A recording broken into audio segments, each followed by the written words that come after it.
பொதுவாக கோமாவில் இருப்பவர்களுக்கு எப்போது நினைவு திரும்பும் என்பதே தெரியாது. ஒரு மாதத்தில் ஆகலாம், ஒரு வருடத்தில் ஆகலாம், அல்லது ஒரு சில வருடங்கள் கழித்து கூட ஆகலாம். அதிர்ஷ்டம் இல்லை என்றால் கடைசி வரை நினைவு திரும்பாமல் கூட போகலாம். அப்படியொரு சோக சம்பவம் சவுதி ராஜ குடும்பத்திற்கு நடந்துள்ளது. கடந்த 20 வருடங்களாக கோமாவில் இருந்த தூங்கும் இளவரசர் எனப்படும் சவுதி இளவரசர் அல் வாலித் நிரந்தரமாக நித்திரையாகிவிட்டார். இவர் சவுதி அரேபியாவை கட்டமைத்த மன்னர் அப்துல் அஜீஸின் தலைமுறையில் வந்த கொள்ளு பேரன். கடந்த 2005 இங்கிலாந்தின் லண்டன் ராணுவ கல்லூரியில் படித்து வந்தபோது கார் விபத்தில் சிக்கினார்.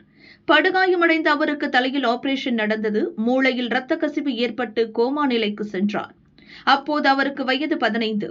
கோமா நிலையில் இருக்கும்போதே சவுதி அரேபியா தலைநகர் ரியாத்தில் உள்ள கிங் அப்துல் அஜீஸ் ஹாஸ்பிட்டலுக்கு மாற்றப்பட்டார். அங்கு கடந்த 20 வருடங்களாக பராமரிக்கப்பட்டு வந்தார். இதனால் சவுதி மக்கள் இவரை தூங்கும் இளவரசர் என அழைத்தனர்.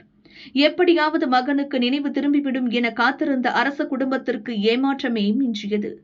இளவரசர் அல் வாலித் சுயநினைவு திரும்பாமலேயே தனது 36 வயதில் இறந்தார். அவரது தந்தை இளவரசர் தலால் அல் சவுத் உறுதி செய்துள்ளார்.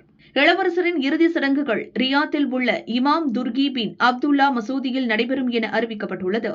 ஏற்கனவே இளவரசர் கோமாவில் இருந்து மீண்டு வர வாய்ப்பு குறைவு என்பதால் வெண்டிலேட்டரை அகற்ற அரச குடும்பத்தினரிடம் டாக்டர்கள் தெரிவித்தனர்.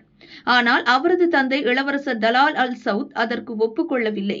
தனது மகனுக்கு சுயநினைவு வரும் என்ற நம்பிக்கையுடன் இருந்தார். ஆனால் அது கடைசி வரை நிறைவேறவில்லை.